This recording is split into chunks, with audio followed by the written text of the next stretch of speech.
Bonjour et bienvenue dans cette formation intitulée Prompt Engineering, créer des projets avec ChatGPT et Python. Je m'appelle Alex Al-Khatib, étudiant à l'école Supinfo, étudiant en quatrième année spécialité intelligence artificielle. Et dans le cadre du module laboratoire, j'aimerais faire une formation sur le prompt engineering. Le prompt engineering, c'est l'art de parler à ChatGPT, faire des requêtes ChatGPT. Je commence par la citation. AI won't take your job, someone using AI will. Cette citation de Scott Galloway, qui est un professeur à l'université de Californie, un professeur de marketing, elle dit que c'est pas l'IA qui prendra votre job, mais quelqu'un utilisant l'IA le fera. Et le seul but pour lutter contre l'IA, c'est d'apprendre à l'utiliser, apprendre à la dresser. Dans cette formation, nous ferons une présentation de ChatGPT. Qu'est-ce que ChatGPT? La configuration et les outils nécessaires pour faire du prompt engineering. Vous verrez, on n'a pas besoin de savoir coder ou de faire du Python. On a juste besoin de savoir faire de bonnes requêtes de ChatGPT. L'automatisation des tâches, l'analyse de données et visualisation. Comment créer des visualisations. Création d'applications web. Il y aura aussi une partie pour les applications bureautiques. Créer des applications bureautiques avec des requêtes ChatGPT. Et une conclusion. Présentation de ChatGPT. Qu'est-ce que ChatGPT? ChatGPT, c'est un service entièrement gratuit, disponible sur le site d'OpenAI. Il vous permet de discuter avec un modèle de langage IA, peut répondre à vos questions et accomplir des tâches pour vous. Qu'est-ce qu'un modèle de langage IA? Un modèle de langage IA sert à prédire le prochain mot dans une phrase en se basant sur les données d'entraînement précédemment observées. On a deux types de techniques de prédiction. La prédiction du prochain jeton, Next Token Prediction, et on a la modélisation de langage masqué, Masked Language Modeling. Et c'est quoi la différence entre les deux techniques de prédiction? La prédiction du prochain jeton, Next Token Prediction, c'est comme si je disais, hier je suis allé, et la machine devra deviner le token, le jeton, le reste de la phrase, au centre commercial. Alors que la modélisation de langage masqué, Masked Language Modeling, c'est hier, je suis allé au centre commercial, et là, le jeton, le mot caché, c'est je suis allé, et c'est la machine qui devra deviner, prédire le mot caché. Cela permet au modèle d'apprendre à écrire un texte fluide et naturel, les deux techniques de prédiction. Maintenant, ChatGPT, Machine Learning, Generative, le mot GPT, c'est une abréviation de Generative Pre-trained Transformer. Ça veut dire un transformateur pré-entraîné génératif. Mais qu'est-ce que ça veut dire?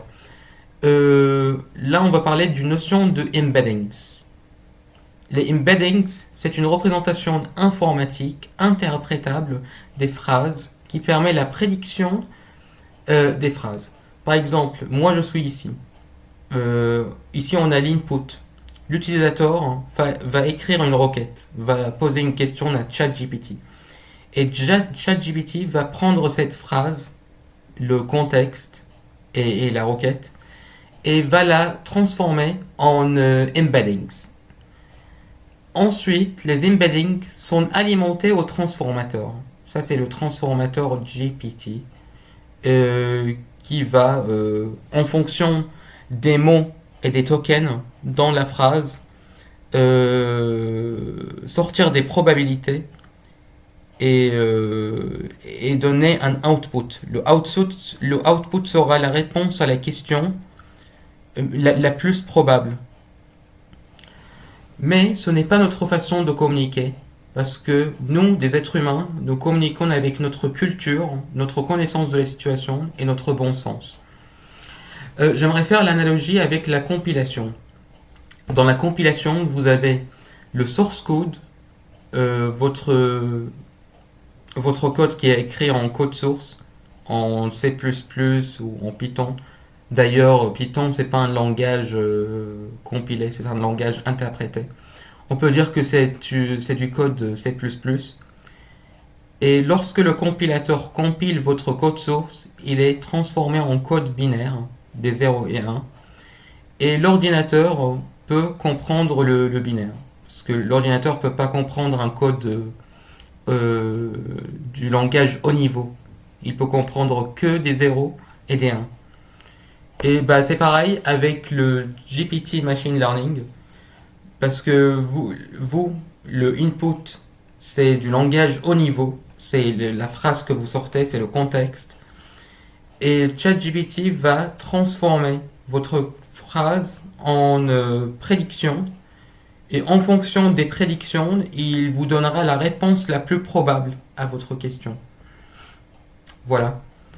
C'est quoi le rôle humain dans l'apprentissage de ChatGPT? D'ailleurs, ChatGPT apprend par renforcement. Le mode d'apprentissage, c'est un apprentissage par renforcement. On a 3 types d'apprentissage en IA. On a l'apprentissage supervisé, l'apprentissage non supervisé et l'apprentissage par renforcement. Dans l'apprentissage par renforcement, l'humain doit aider le modèle à donner un sens aux phrases. Et ça se passe par les évaluations. C'est genre que lorsque ChatGPT vous donne une réponse, vous évaluez l'exactitude, le accuracy de cette réponse. Les évaluateurs humains donnent des retours sur la sortie du modèle. Et la technique s'appelle RLHF. Cela rend ChatGPT plus convivial, mais réduit également sa puissance, parce que l'évaluateur peut biaiser la réponse de ChatGPT. Quelles sont les limites de ChatGPT 3.5 ?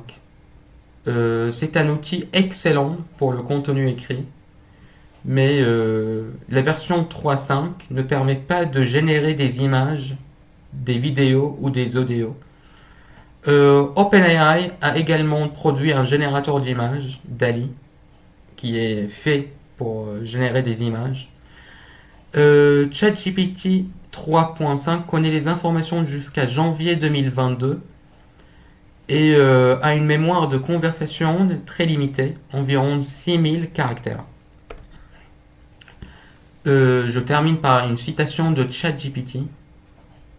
Il a fait cette citation en 2022. L'avenir des modèles de langage est illimité. La seule chose qui nous retient est notre imagination.